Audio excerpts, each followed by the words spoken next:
এবার নবী বললেন হুব্বুদ দুনিয়া ওয়া কারাহিয়াতুল মাউত, দুনিয়ার মোহাব্বত এদেরকে গ্রাস করে নেবে। হে মুসলমান, বিবেক দিয়ে দেখেন, সামান্য অভাব, সামান্য ক্ষুধা, আপনি লোনের জন্য, সুদের বিনিময়ে আপনি টাকার জন্য চলে গেলেন, কিন্তু একদিনের জন্য ওয়াস্তাইনু বিসসাবরি ওয়াসসালাহ, আল্লাহ বলেন যখন যা চাওয়ার হবে কারোর দরবারে যাওয়ার দরকার নাই। উদউনি আস্তাজিব লাকুম, চাওয়ার যদি প্রয়োজন হয় আমি আল্লাহ আমার দরবারে চাইবি যখন দুইটা আমল করে নাও, একটা হলো নামাজের মাধ্যমে আর ধৈর্য ধারণের মাধ্যমে। এই দুইটা জিনিস যখন আমি আল্লাহ আমার কাছে তোমরা দেবে, তারপরে আমি আল্লাহ আমার কাছে সাহায্য চাও।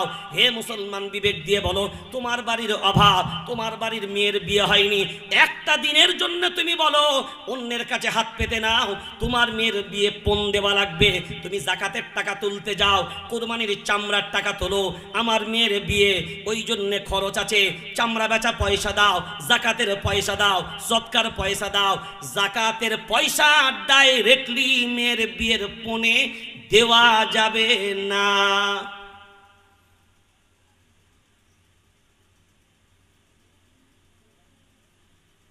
বেটার বাপ যেইগুলো তারা বলছে যাকাতের দিবি না সুদের দিবি, ওটা আমার বয়ে গেল, ও ভাবনা তোরা ভাববি। বলছে বিয়ায় সুদের, বলে সুদের দিবি কি সুদের বাপ দিবি, কি তার দাদু দিবি কে তার পরদাদু দিবি, দেখার দরকার নাই, মাল এলেই হলো। মানে এ জাতি সুদও খায়, সুদের বাপ কেউ খায়, সুদের দাদু কেউ খায়, পরদাদু কেউ খায়, নর্মাল সুদ, বাটা সুদ, চটা সুদ, ফাটা সুদ, এ জাতি আলহামদুলিল্লাহ সবই খায়। আমি বললাম ভাই চটা সুদ আবার কারে বলে? বলে হুজুর সুদের টাকায় যেটা সুদ হয়, মানে সুদে যেটা সুদ ওটা হলো চটা সুদ, মানে আসল থেকে সুদ, সুদ থেকে সুদ, বলে এটা হলো চটা সুদ। এ জাতি সেটাও মাশাআল্লাহ খায়। এবার দেখেন দুনিয়ার মোহাব্বত যখন গ্রাস করে নেবেন, নবী বলল তখনই আমার উম্মত মার খাবে। এখন বলেন মারের অভাব আছে? কথা বলে না, মার চলছে না চলে নাই? এই যে মারের অভাব নাই, দোষটা অন্যদের ঘাড়ে দিয়ে কোনো লাভ নাই, নিজেদের ঘাড়ে নিজেদেরকে একবার দোষ চাপান। এরপরে নবী বললেন শুনে রেখে দাও, এই যে দুনিয়ার মোহাব্বত গ্রাস করে নেবেন, মৃত্যুর ভয় তোমাদেরকে গ্রাস করবে। আজকে লক্ষ্য করে দেখেন বেঈমানগুলো একটার পর একটা হুমকি দেয়, আর এই মুসলমান মনে মনে ভাবে না আগে বেরিয়ে কোনো প্রতিবাদ করার দরকার নাই, অন্যায় হচ্ছে হোক, জুলুম হচ্ছে হোক। ওই জন্য অন্যায়কারীদের সাহস দিন দিন বেড়ে যায়, জালিমদের সাহস দিন দিন বেড়ে যায়। এরপর আপনি বলবেন আমরা টুপিওয়ালা দাড়িওয়ালা মুসলমান, কোরআনওয়ালা মুসলমান, মসজিদ আমরা মানি, আল্লাহ আমরা মানি, নবী আমরা মানি, তারপরেও জালিমদের হাতে আমাদেরকে শাসন করাই কেন? আল্লাহ বলেন ওটা তার জন্য নয়, তোদেরই কারণে আমি আল্লাহ জালিমকে চাপিয়েছি। সূরার নাম সূরা তাওবা 10 নম্বর পারা 12 নম্বর সাফা। ইল্লা তানফিরু ইউআযিবকুম আযাবান আলীমান ওয়া তাবদিল কওমান গায়রাকুম। আল্লাহ বলে শুনে নাও, দিন তোমার কাছ থেকে বিদায় হয়ে যাবে, তোমার পরিবারের কাছ থেকে দিন বিদায় হবে, তোমার মহল্লায় দিন বিদায় হবে, তোমার এলাকায় দিন বিদায় হবে। হাত গুটিয়ে বসে থাকবে, প্রকাশ্যে বেটা মদ পান করবে, প্রকাশ্যে বন্ধন লোন নেবে, প্রকাশ্যে পণ নেবে। আর 16 আনা থেকে বহু জিনিসের সিদ্ধান্ত হয়, 16 আনা থেকে বহু জিনিসের সিদ্ধান্ত গ্রহণ করা হয়। কই মসজিদ মহল্লা থেকে মুসলিমরা সব একসাথে হয়ে এই কথা কোনোদিন প্রকাশ করে না। প্রকাশ্যে মদ খাবে যারা, গ্রাম ছাড়া হবে তারা, বেটার বিয়েতে পণ নেবে যারা, এই এলাকার কোনো মুসলমান তার বাড়িতে খাবে না কেউ। মসজিদের ইমাম মসজিদে বিয়ে পড়াতেও যাবে না। এই রকম যদি মসজিদের কমিটিগণ ফতোয়া দেওয়া শুরু করত, মসজিদের মুসল্লিগণ, তাহলে বিবেক দিয়ে বলেন শুধু জলসা শুনিয়ে সমাজকে সংস্কার করা জোরে বলেন যাবে না? প্রত্যেকটা মসজিদের কমিটি এমন হবে, কমিটি হবে এমন মজবুত, সুদখোর হবে না, ঘুষখোর হবে না, গ্যাঁজাখোর হবে না, তাড়িখোর হবে না, মদখোর হবে না, বাটপার হবে না, জুলুমবাজ হবে না, ন্যায় নিষ্ঠাবান তাকওয়াওয়ালা হবে, তাকওয়াওয়ালা মুতাওয়াল্লি, তাকওয়াওয়ালা সেক্রেটারি, তাকওয়াওয়ালা প্রেসিডেন্ট, এইগুলো যখন তৈরি হবে। কারণ একটা জিনিস মাথায় রাখবে, প্রত্যেকটা পদ সিলেকশন হয়, প্রধানমন্ত্রী নির্বাচিত, রাষ্ট্রপ্রধান নির্বাচিত, রাষ্ট্রপতি নির্বাচিত, মুখ্যমন্ত্রী নির্বাচিত, প্রধান বিচারপতি নির্বাচিত, DG, IG, SP, ACP, DCP, DIG, SP, DSP, additional SP, OC, IC, সব ডিপার্টমেন্ট, বিডিও, পঞ্চায়েত প্রধান, গ্রাম সদস্য সব নির্বাচিত। এমনকি মসজিদের ইমাম তিনিও হয় নির্বাচিত। কারণ প্রত্যেকটা ইমাম আসে, একটা মসজিদ ইমাম যদি সিলেকশন করা হয়, একটার পর একটা ইমাম আসে, ইন্টারভিউ দেয়, নির্বাচিত করা হয়। 10টা ইমাম ইন্টারভিউ দিয়ে গেল, তার মধ্যে একজনকে সিলেক্ট করা হলো। হ্যাঁ, ইনার কণ্ঠটা ভালো, কথাবার্তারা ভালো, সব কিছু আমরা ইনাকে সিলেক্ট করলাম, ইনার লিবাস ভালো, তাকওয়া সব কিছু দেখে নিলাম। দেখে তারপরে বললাম, হুজুর আপনি থাকুন, 3 মাস আপনি এখানে থাকেন, আমরা 3 মাস আপনাকে দেখব, তারপরে সিদ্ধান্ত দেব আপনার চাকরি কনফার্ম কিনা। এখন বলেন, ইমামও হয় নির্বাচিত, ঠিক বলছি তো? জোরে বলেন। আচ্ছা বলেন, পৃথিবীর আমাকে দেখান একটা মসজিদ যেখানে মুক্তাদি নির্বাচিত হয়। কথা বলেন। আজ তো হওয়া উচিত ছিল, যেমন কমিটি, যেমন গ্রামবাসী, আপনারা যেমন মসজিদের ইমামদেরকে নির্বাচন করবেন, যেমন মসজিদের ইমাম নির্বাচিত হবে, তেমনি মসজিদের উলামায়ে কেরামরাও।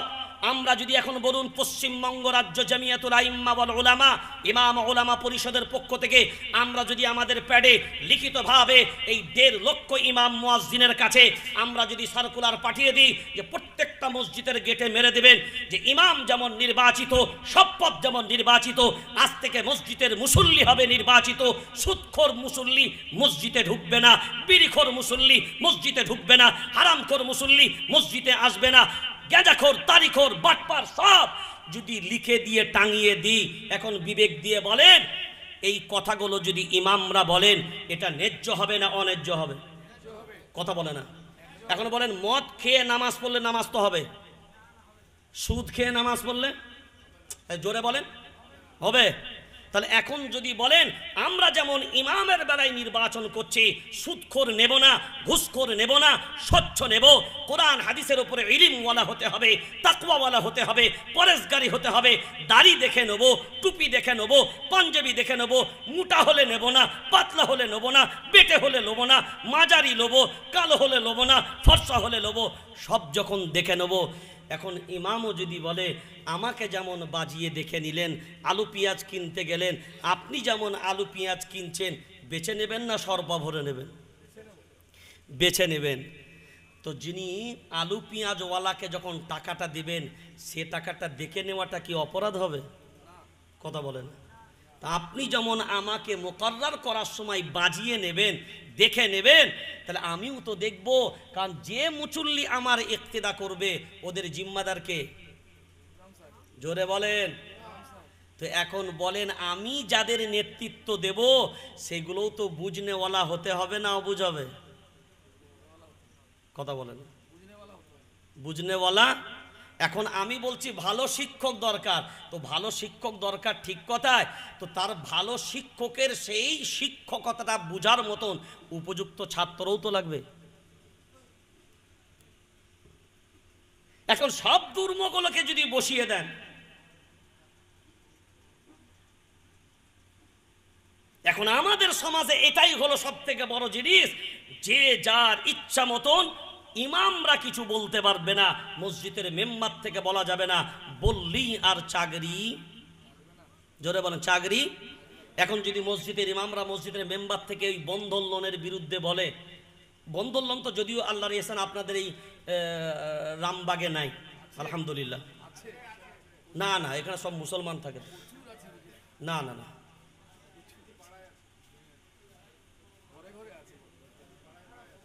তো সুদখোর যারা তারা কারা? সুদখোর যারা তারা কারা? فإن لم تفعلوا فأذنوا بحرب من الله ورسوله। 3 নম্বর পারা, 6 নম্বর সাফা।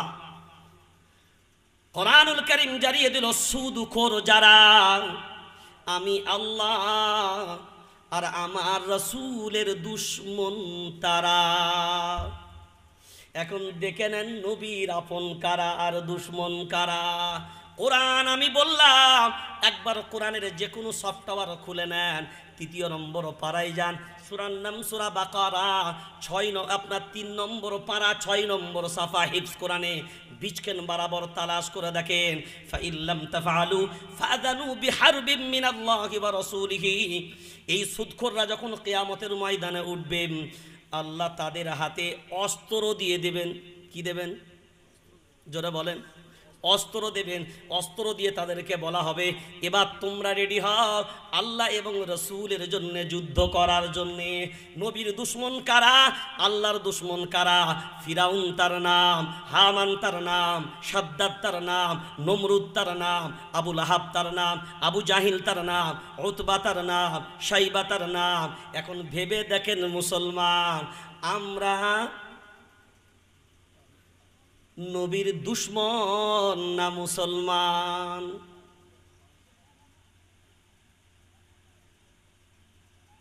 এবার ফিরে আসেন ওই জায়গায় যে আয়াত থেকে আমি শুরু করেছিলাম, ইন তানসুরুল্লাহ, আমার দ্বীনের সাহায্যকারী হবে যখন, আমি আল্লাহ আমার সাহায্য পাবে তখন। এখন বিবেক দিয়ে বলেন, সুদ ঘরে ঘরে, আর সুদ গণ আনে কারা? আমাদের গুণধর মায়েরা। কারা? জোরে বলেন। গুণধর, জোরে বলেন। গুণধর মায়েরা। সন্তান জন্ম দেয় কারা? জোরে বলেন। ফরম্যাটটা যেমন হবে প্রোডাক্টটাও বাপ ভালো তো বেটা ভালো, মা ভালো তো ঝি, বলদ ভালো তো বাছুর ভালো, দুধ ভালো তো ঘি। ফরম্যাটটা যদি 10 টাকার হয়, 10 টাকার কয়েন বার হবে, 20 টাকার নোট বার হবে না। ফরম্যাটটা যেমন হবে প্রোডাক্টটাও তেমন হবে। মায়ের ফরম্যাটটা যেমন হবে সন্তান প্রোডাক্টটাও তেমন হবে। ওই